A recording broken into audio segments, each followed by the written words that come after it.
a teacher's perspective on the importance of education. So to close Step Forward, Closing the Gap That Matters, we'll be presenting from a student perspective our model of an ideal education, just like you modeled your own ideal educations yesterday. So I'm Sammy. I'm Celia. I'm Kristen. I'm Jack. I'm Alex. I'm Jack. Dylan. I'm Emily. I'm Colin. So you don't really need to remember all of our names, because what we really want you to remember is the model we're about to present. In the breakout sessions yesterday, we talked a little bit about the models we constructed. We also talked a lot more about the modeling process in general.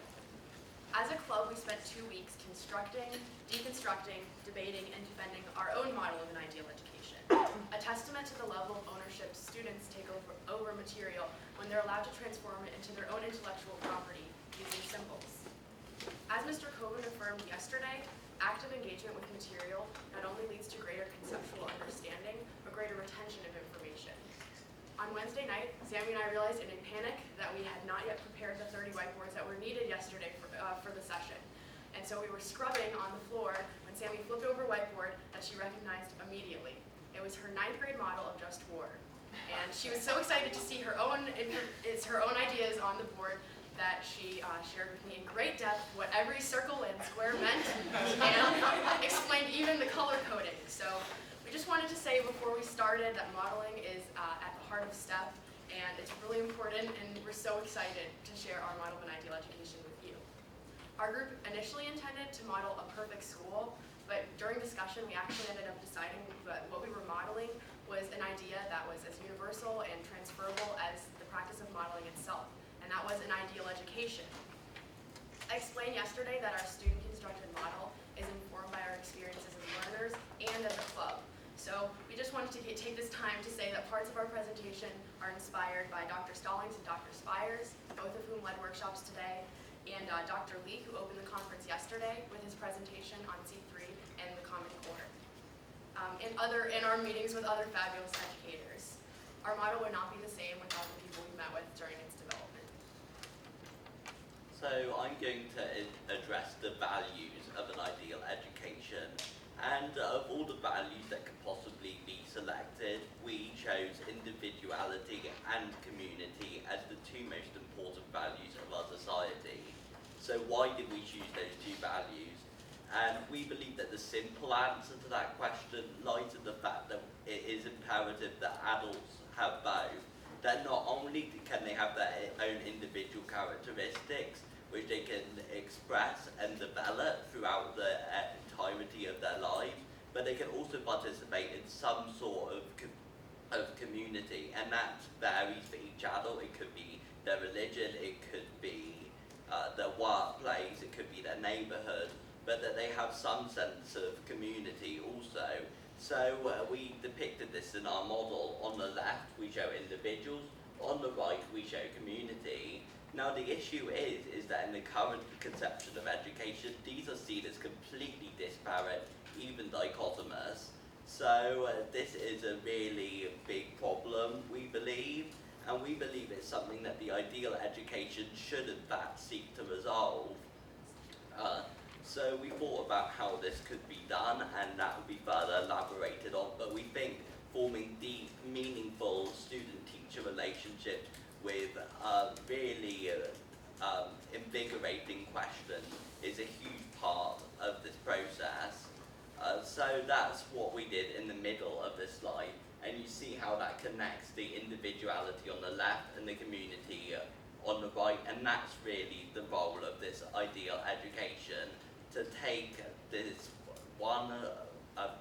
current paradigm and alter it in such a way that now community and individuality are developed coherently, that the communities around us can help individuals develop their strengths and their weaknesses, and individuals can use their own attributes to give back to the community, thus each develops seamlessly in the context of the other.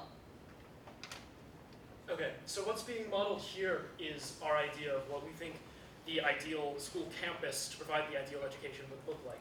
Now, this hexagonal center here is what we started calling the heart of the school. And the purpose of it is to provide a linchpin between the physical and social aspects of the school. And the way it does this is by being a central area for the building which connects all of the classrooms and learning spaces together, focused around the center. Now what this does is makes the building more open and more organic and pleasant to move through. You don't have tight, cramped hallways, everyone's not competing for space, all the classrooms are treated as equals spatially. And it also provides an area for students to meet in between classes or after school or before school and to socialize without being confined by any specific classroom or teacher. Just provides a better place for students to feel like they have a more comfortable place to be when they're not in classrooms.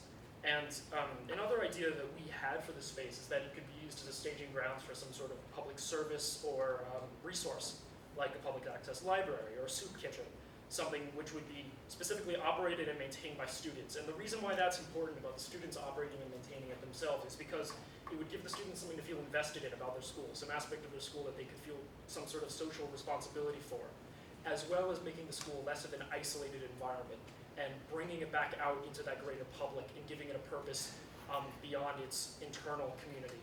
And what this does is it serves to connect those values of individuality and community that Jack just mentioned, in as much as you have these interactions between individual students within classrooms, which are represented by these small clusters with the solid red lines. And those promote a sense of individuality because the information that's being exchanged there is specific to the classroom or the topic being discussed or the teacher teaching, while at the same time you have these connections that form greater, larger social networks, these dashed lines here that show the connections between these clusters. And that is the sort of information that would be, those connections would be formed spontaneously and terminated spontaneously, and it's all about getting students to interact outside of their immediate environment. And this exchange of information would only be limited by how useful it is. And then finally, you have the solid lines pointing outward from the school. And those tie it all again back into that idea of the students interacting with resources and personnel from outside of their environment and bringing that knowledge and information back into the school, making it all open up and be part of a larger social community. So the core of our model's organization comes from a conversation we had with Dr. Lee when we visited NC State. You saw it in miniature on Jack's slide, and it's on that poster over there.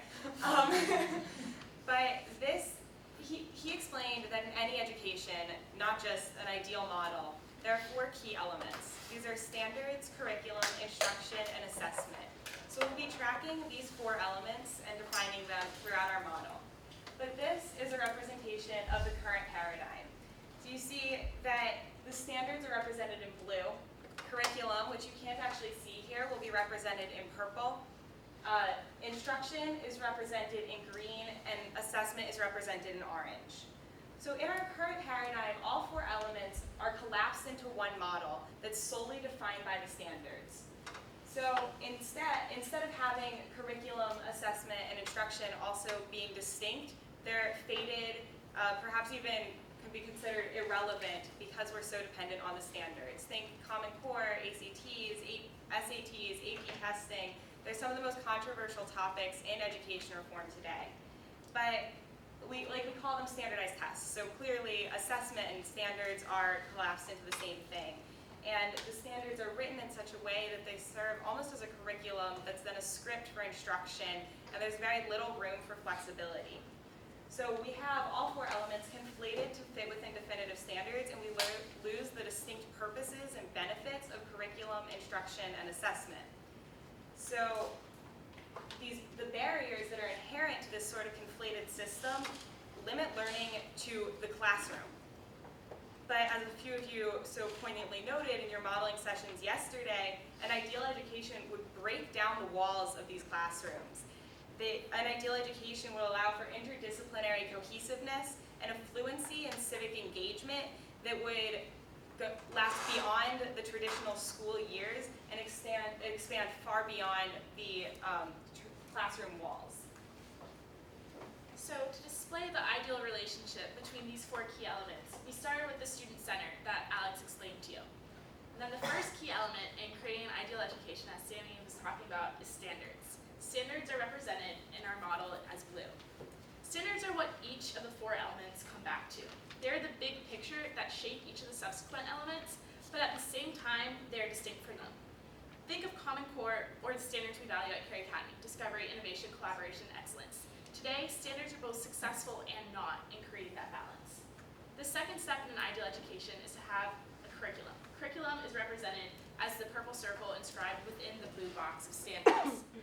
A key distinction to be made is that standards do not form the curriculum. Curriculum, rather, is derived from the standards. Standards are the goals, the values of the larger community, the school, community, state, or country.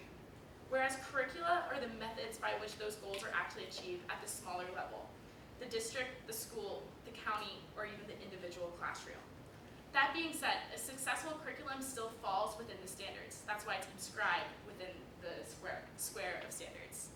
The third element is instruction, which is represented in our model as the green arrows that come out of the curriculum in purple.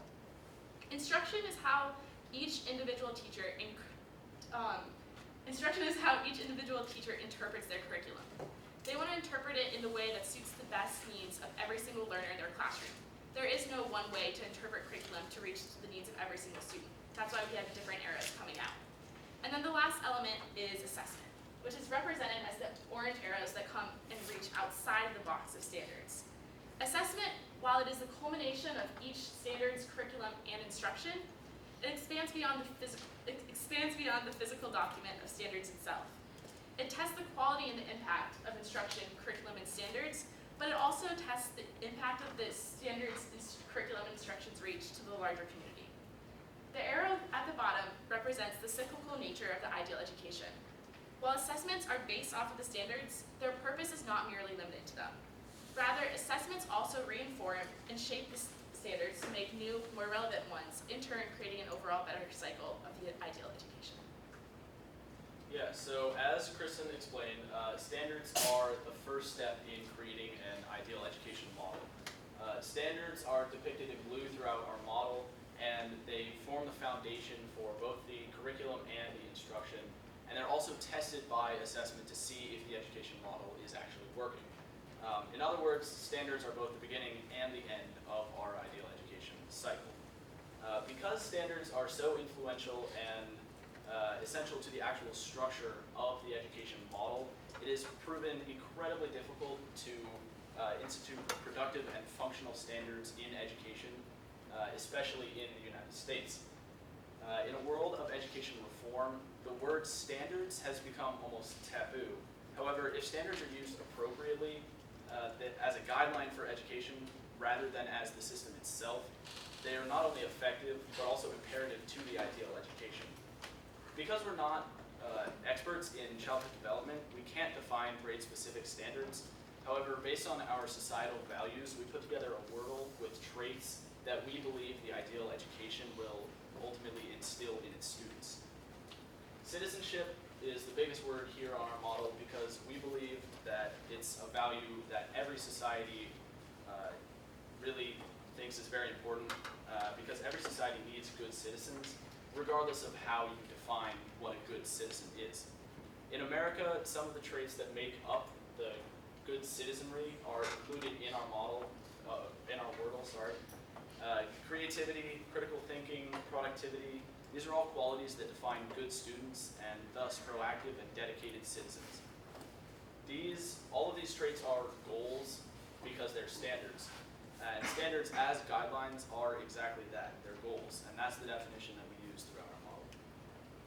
So, as suggested from before, the broad goals and standards are specified to create curricula that address the needs of individual communities, schools, subjects, and individual classrooms. The blue boxes here represent the individual standards, and the various small purple circles around them represent the curricula that can be developed around the standards. The larger purple circles, however, represent the core concepts and the larger broad ideas that flow throughout each and every different type of class and course. It is important to note that curricula, while based on the standards, are not defined by them, and an effective curriculum outlines tactics to achieve the standards. The primary problem with curriculum nowadays is the misconception that each and every class and classroom and course is exclusive from the other. However, an ideal education connects these areas of learning represented by the circles here.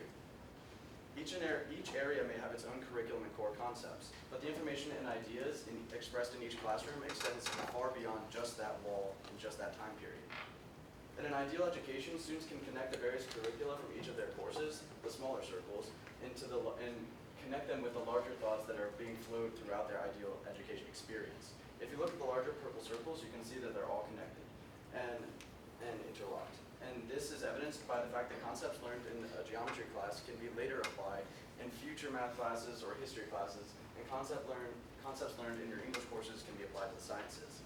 This is important because students with the ability to tie things together can better understand what they're learning. And they can answer the questions to themselves, why does this matter, and why am I doing what I'm doing? The point of curriculum is to teach ideas, not a set number of facts in a document for a test on a certain day. The ideal model of curriculum intertwines concepts from a variety of curricula that allows students to better understand what they're learning as a whole. The interlocking purple circles in the middle of the model represent the curriculum model that Cohen just explained. The green lines coming off of those show instruction, or the way by which an individual teacher interprets the curriculum to reach his or her students. This narrows the focus from a subject or school to a specific student-teacher relationship. The different shades of green show the different interpretations by different teachers of different curriculum. These arrows that extend from the green lines show that the different interpretations reach different students, individual students differently, which is teaching style or individual students' learning style. The instruction showed by the green lines that point to the red dots show the instruction for individual students.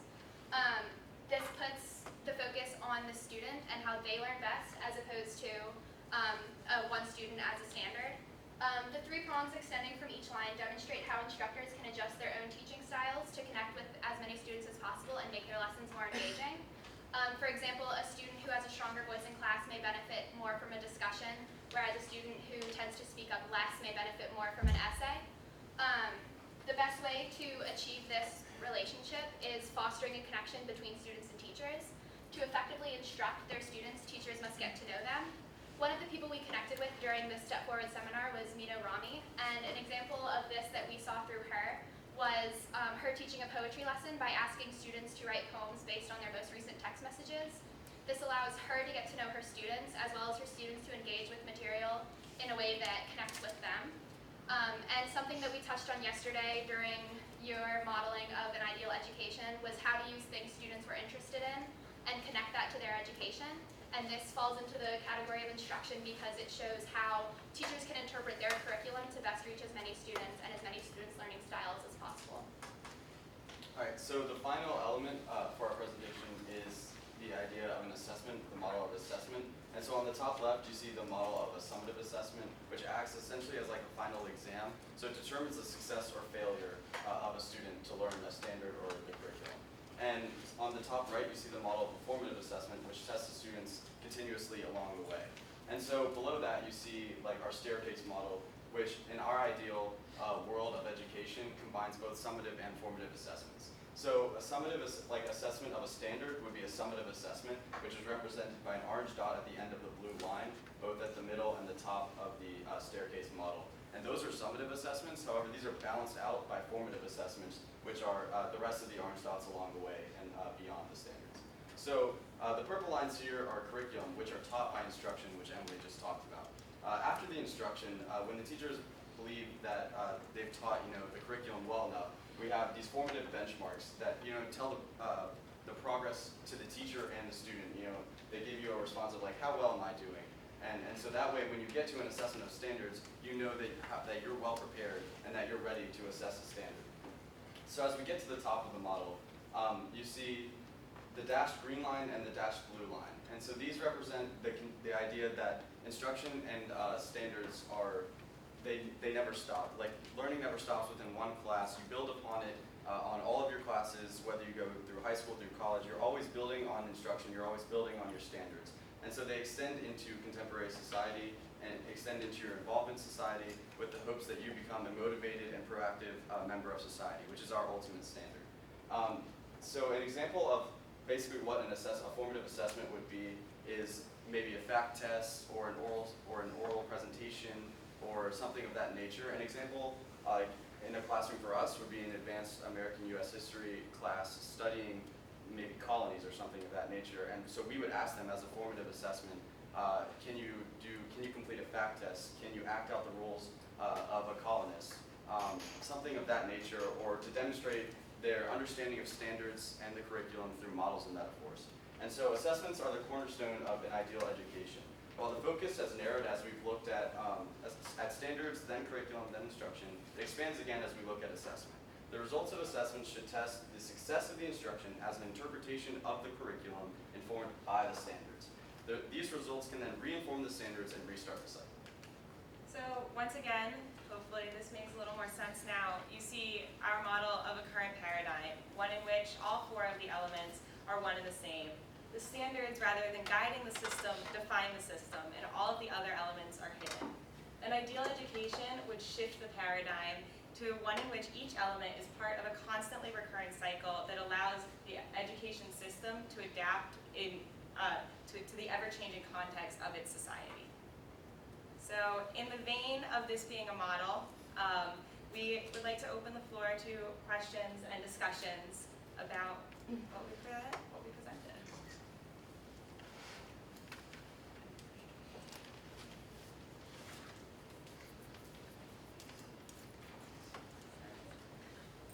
Yeah. Well, first I'd like to congratulate you. I think you all did a very good job.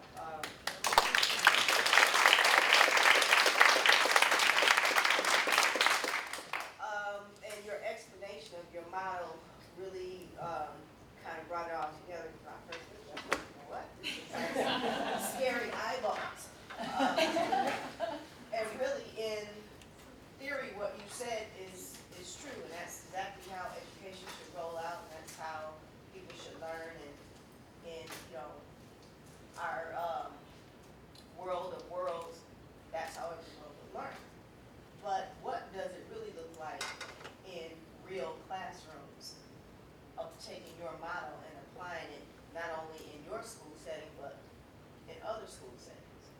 What does that learning look like? Because in many situations you do have classrooms, schools that are just driven by tests. They teach to the test. Kids don't get it, they don't get it, and we're moving on. So what do you think about that? I think that we really tried to focus on that as one of the goals, as a takeaway from the whole conference. The workshop sessions were intended to really look at the instruction element and how to use some of the current tactics that teachers use. And Scioli had a lot of great examples to reach as many students as possible, and I think that's where it really comes into play, is in that instruction element. It's hard to shift the paradigm. It's what we want to do. It's what the name of the club is, but it's truly so ingrained in society. There's the tradition element, the money element, all of that.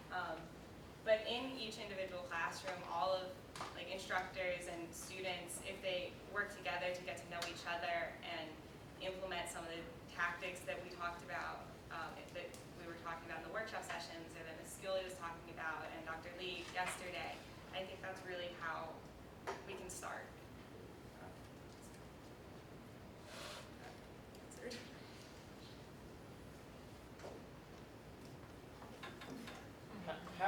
How difficult was it for you guys to come to consensus on this eventual model?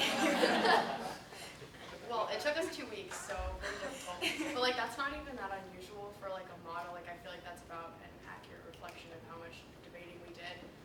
We had one really heated debate, the perfect school or the ideal education, but then after that, I guess it was easier for us to split into smaller groups and try to do the components of the model and then try to put it together, how it flowed. We think of the movement from the first one to the last one, but each of the smaller ones was made by a smaller group of students. So this is considered your model, but the very beginning, Jack had a different picture up there, right? Is that also, is your model a couple of slides? Would you say all Yeah, those it's slides? several slides. Or, so it's not just one picture, Yeah, no, it's several slides. The one that Jack had was where the ideal education fits in our society. Okay. And it's to bridge the gap between individuality and community. So that's how we would do it. Are there any other questions? Yeah. I just want to say that I think it's amazing how you guys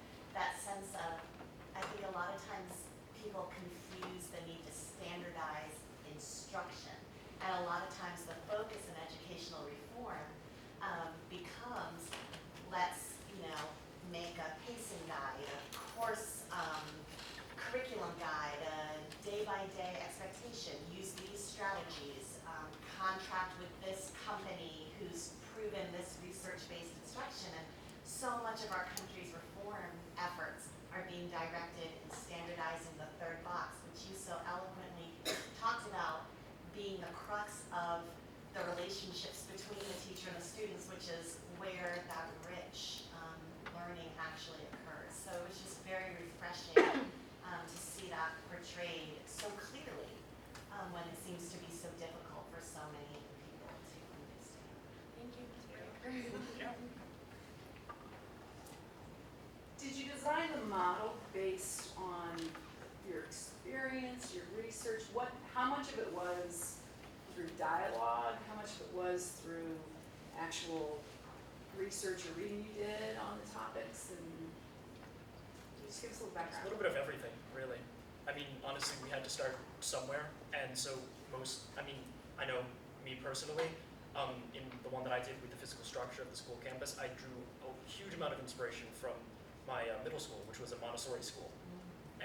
But I also, in my research, came across a lot of ideas from the education system in Great Britain and a lot of the experimental education systems that are going on there, where they do have these public services that their school is centered around, and a lot of the architectural styles that have been developed there. So, I mean, we all started off sort of with our intuition, and then we explored paths of research, and we talked to people who are experts in their fields in education, and we used that research to inform the final product from where we started. And then during our 2-week seminar at the Friday Institute with Dr. Lee, he was the one who kind of introduced us to the 4 different concepts of curriculum or standards, curriculum, instruction, and assessment. And then after he told us how those were individual, but they all kind of linked together, we modeled that link. And just to follow up, how much discussion have you had with your administration here to move Carey Academy more towards your model? Not much. To be honest, I guess we've been pretty busy with this. But our goals for STEP for the rest of the year include outreach to our own administration as well as to other schools and organizations, and volunteering opportunities and more research to hopefully figure out even more ways to help implement these ideals into reality. And one of the workshops today, I don't know how many of you guys got to see, was the blended learning panel, which is a huge initiative at our school this year. We went from several blended learning classes to many this year, and that is a model we see align very closely with some of the ideas we were talking about. So that didn't really happen in response to our model of an ideal education, but they're coalescing nicely at the same time. I wondered if one or two of you would speak to how being involved with STEP and modeling has changed you as a learner. Well, I talked about this a little bit in my presentation today and in our modeling discussion yesterday. But I had Mr. Coven freshman year, and I modeled with him in that class.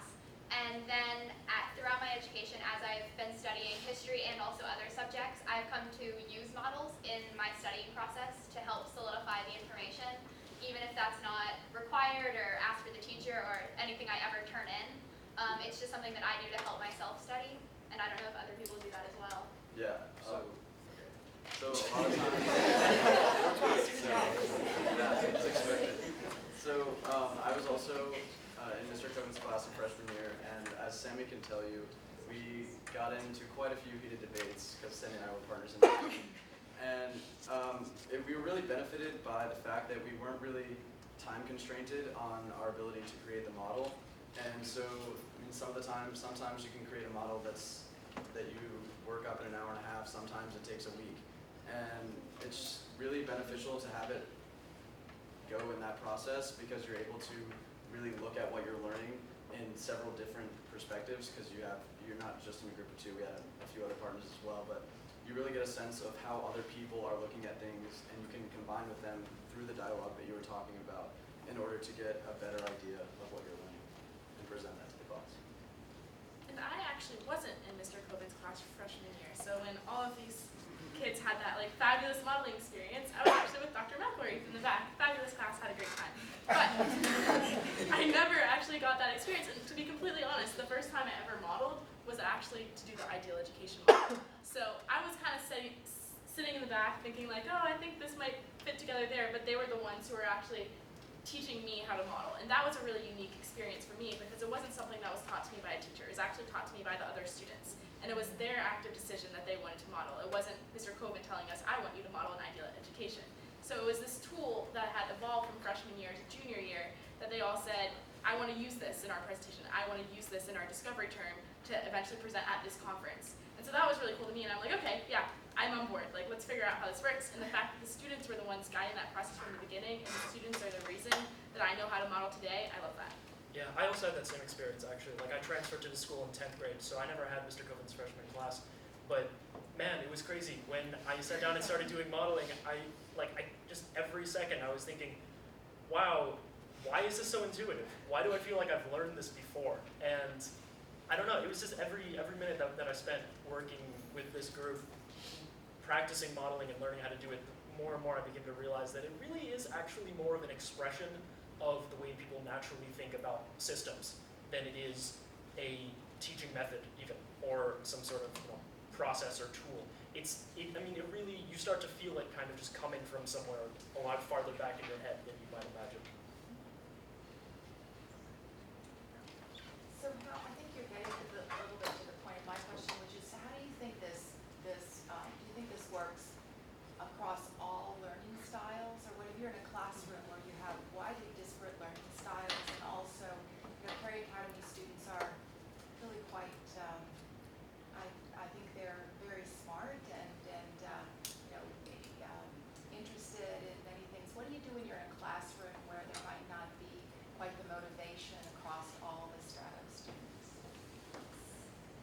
Well, I can say that I'm not a very visual learner at all, but once I figured out what modeling was and kind of understood the ways that it makes you, think about what you're actually studying and being able to put it down and just, like Alex was saying, it's just kind of natural thought that just flows out.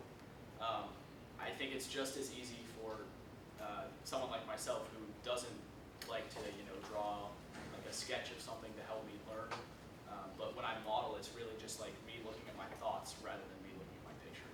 And you can see your development of ideas because when we were modeling all of this stuff, we probably had 50 boards just sitting around Mr. Coven's room, filled up completely, and we were just walking around trying to search for each one that we might want to pull one little idea from or one little idea from this. And so you see and yesterday in the modeling experience for all of you guys, it's just you get this idea and it doesn't really matter if anyone else knows what it means yet, because you know what it means yourself, and then you can explain it to everyone else, so you get this deeper connection to both the information and to the other people that you're presenting to. And something that came up yesterday in my room when you guys were modeling the ideal education was, how does education like this or learning like this influence people who some tend to be more outspoken and tend to be more quiet. And this is something that I saw in my freshman class because we had a couple very strong personalities and a couple not so strong personalities. And by the end of the year and even halfway through, it came from 2 or 3 people arguing back and forth to the whole class having debates. And so those people who tend to not speak up as much in class were kind of empowered by this process because it was their ideas on the board as well. It wasn't just a couple people sharing ideas. Everyone collaborated to make their own models in their small groups. And so you were essentially defending yourself and defending your opinions. And so it kind of, I think anyway, it inspires people who tend to not speak so much to want to participate more.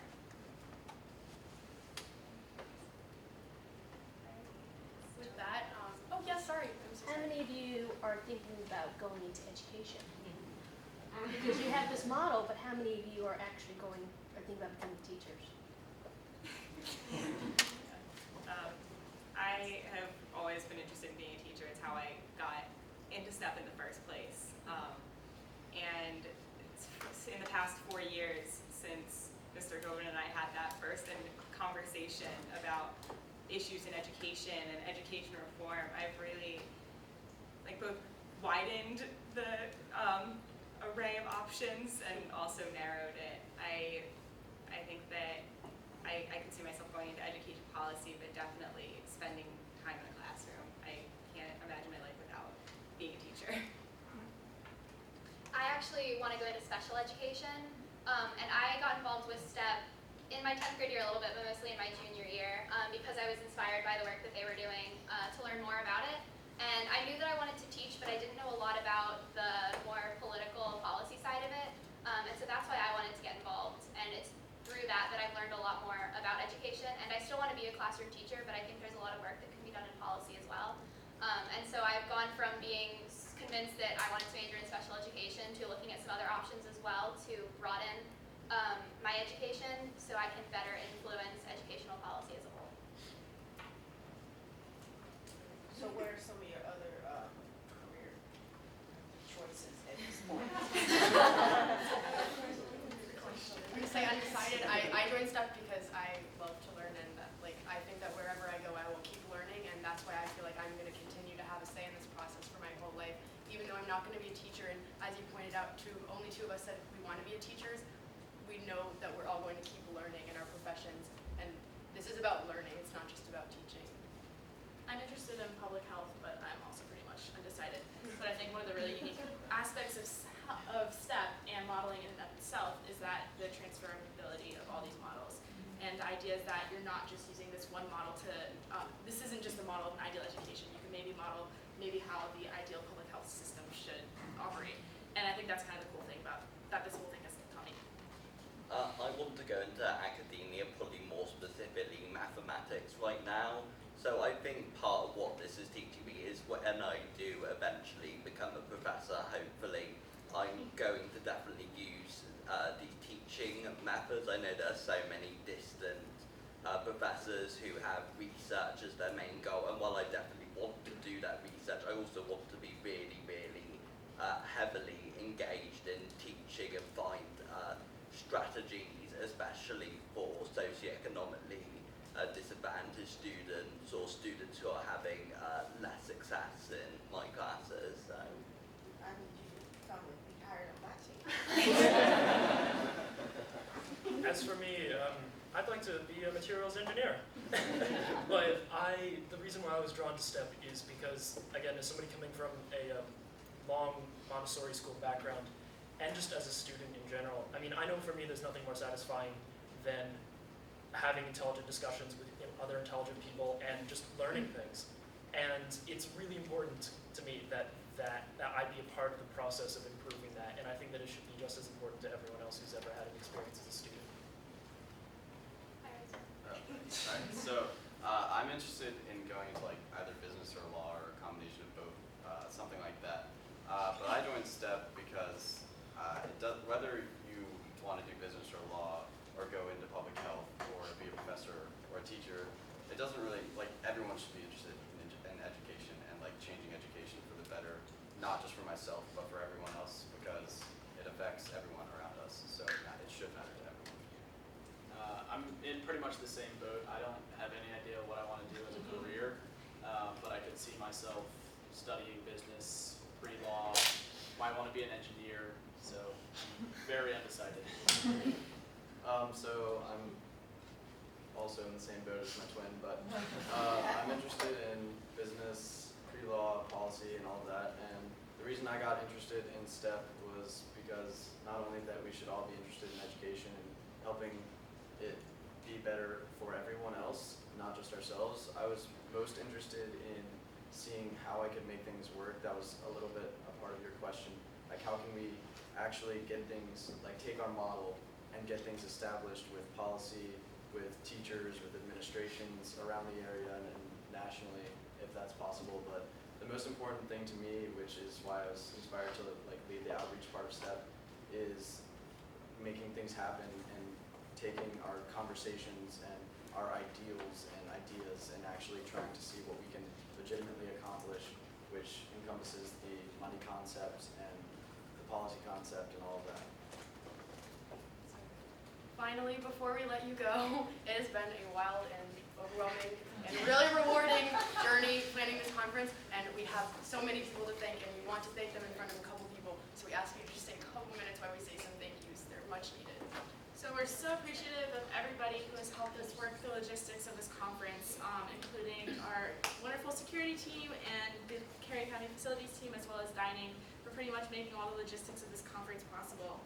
In addition, a huge thank you, she's obviously not here, but Mary Pat Hughes, she helped develop these beautiful signs that we hope to keep for a very long time, just to remind us of this conference and all the work that was put into it, and hopefully the great ideas that it espoused. And as well as AdPro for your custom notebooks and water bottles for our presenters, hopefully you're able to re-look through those notebooks and see what notes you're able to take throughout the conference, and it's a nice memento to take home. And then lastly, a very, very, very big thank you to Carey Academy for approving the PTAA Student Activities Grant that really made this whole conference possible from the start. Not lastly though, CA Advancement for helping us print everything, especially Ms. Fountain, who's been one of our biggest advocates. CA Administration, including Ms. Clarkson, our head of school, and Dr. McElreath, our assistant head of upper school. We are so thankful, not only for to you guys for letting us use the campus, but just for believing us all along the way. And a personal thanks to our parents, who have not seen much of us lately. And we're excited to rejoin you guys in life and in life after life. And of course, this conference wouldn't have been possible without the help of our incredible volunteers who spent their fall break here at school with us since 8 a.m.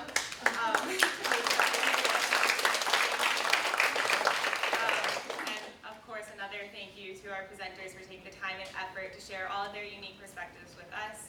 And we'd also like to welcome Mr. Robert Coven, our faculty advisor, to join us up here.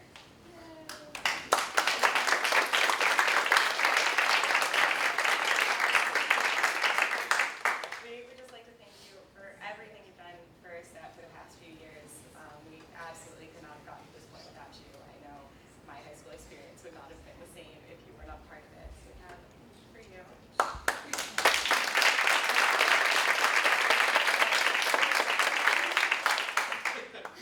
Oh my God. It's stuff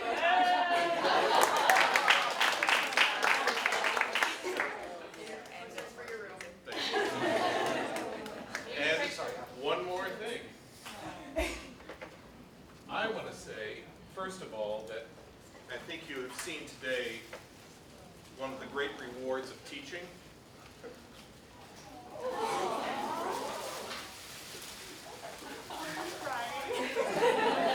Having collaborators like these gives me great hope for our future. I have no doubt that the world will be a better place. They are